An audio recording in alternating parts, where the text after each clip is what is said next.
మామూలుగా బస్సు నడపడం వేరు.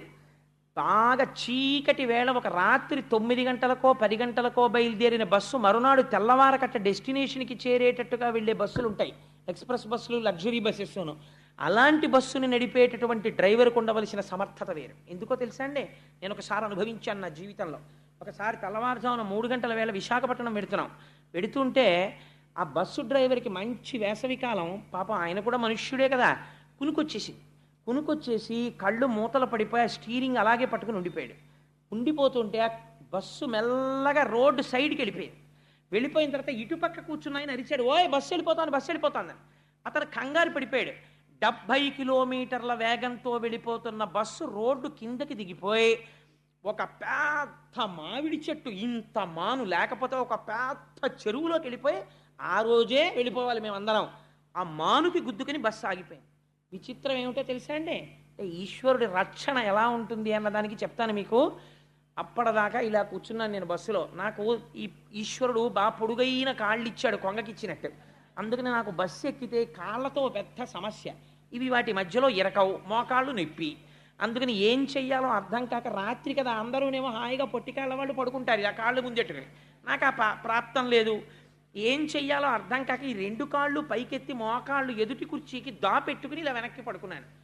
పడుకోవడంలో 70 కిలోమీటర్ల వేగంలో వెళ్ళిపోతున్న బస్సు మామిడి చెట్టుని ఢీ కొడితే నేను ఒక్కడిని మాత్రం ఈ మోకాళ్ళు అడ్డుండడంలో ఇలా ముందుకొచ్చి వెనక్కి వెళ్ళిపోయాను. మిగిలిన వాళ్ళు అందరూ స్పృహ తప్పిపోయారు, నా భార్యతో సహా అందరూ స్పృహ. నేను ఒక్కడినే ఆ రోజు బస్సులో తెలుగులో ఉన్నవాడిని. ఎంత భయంకరమైన పరిస్థితితో చూడండి. పెద్ద చప్పుడుతో బస్సు ఆగిపోయింది. నాకు ఒక రకమైన వెర్రిలో వచ్చేసింది. లేచి చూసేటప్పటికి ఎక్కడ చూసిన రక్తమే బస్సు నిండా. అందరూ పడిపోయినారు, ఎవ్వరు లేరు, నేను ఒక్కడినే నిలబడి ఉన్నాను బస్సులో. ఏమైంది అని అరిస్తే ఒక్కొక్కళ్ళకి తెలివి వచ్చింది. దిగితే నాతో పాటు మా మేనల్లుడు వస్తున్నాడు, వాడికి కాలు విరిగిపోయింది ఆ బస్సు కొట్టేసుకుని. ఇలాగా దెబ్బలు తగిలి స్పృహ తప్పిపోయారు, చెట్ల కింద పడుకోబెట్టారు. సరే వైజాగ్లో పెట్రోలింగ్ వ్యాన్స్ వచ్చి తీసుకెళ్ళాయి. మా మేనల్లుడికి కట్టించడానికి నేను వైజాగ్ హాస్పిటల్కి వెళ్ళేటప్పటికి పరిస్థితి ఏమిటో తెలుసా అండి, చాలామందికి ఇక్కడ పళ్ళు ఇక్కడికి వచ్చాయి. ఇలా కొట్టుకోవడంలో ముందు కుర్చీలకి ఈ పళ్ళు వెళ్ళి ఇలా కొట్టుకోవడంలో ఈ పళ్ళు ఒక్కసారి దెబ్బ కొట్టి ఇక్కడ పళ్ళన్నీ ఇక్కడికి వచ్చేసాయి. ఇలాగా వాళ్ళందరికీ ఒకే ఆపరేషన్, ఇక్కడ వరకు కోసేసి ఆ పళ్ళు పీకుతున్నారు. ఆ రోజు రక్షించిన వాడు ఎవరండి? పరమాత్మ. డ్రైవర్ అంటే అంత సామాన్యం కాదు. ఒక రాత్రి అయ్యేటప్పటికీ మనం హాయిగా టిఫినో భోజనమో చేసేసి బస్సు ఎక్కేసి అంతే కునికేయడం మొదలెడతాం. కొనకని వాడు అందులో ఆయన ఒక్కడే ఉంటాడు.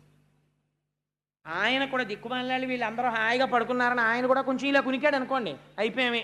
అంతవరకు ఎందుకంటే ఒక బ్రేక్ కొట్టాడు అనుకోండి, ఎంతమందికి ఫ్రాక్చర్లు అయిపోతాయో. రాత్రి 10 గంటల నుంచి తెల్లవారుజామున 6 అయినా 7 అయినా 10 అయినా నిద్రపోతుంటాడు ఒక్కొక్కడు. వాడికి దెబ్బ తగలకుండా బ్రేక్ వేయకుండా అంత జాగ్రత్తగా కొంచెం ఎక్కువసేపు హారన్ కొడితే ఏంటా బాబా హారన్ తినేస్తున్నావు అంటారు. కొంచెం పాటలు ఎట్టుకున్నాడు అనుకోండి, ఆ పాటలు ఏమిటాయా అంటారు. అలా జాగ్రత్తగా ఆ బస్సు మీదే దృష్టి పెట్టుకుని నడపాలి. రథం లోపల ఉన్న వాళ్ళ క్షేమం అంతా ఎవరి మీద ఉంటుందో తెలుసా అండి? రథం నడిపేవాడి మీద ఆధారపడి ఉంటుంది. వాడికి కనురెప్ప పడింది అనుకోండి, ఇందులో ఉన్న వాళ్ళు ఎంతంత గొప్పవాళ్ళైనా సరే పార్థివ శరీరాలు మాత్రమే మిగులుతాయి మర్నాటికి. అలా అంత జాగ్రత్తగా నడపాలి.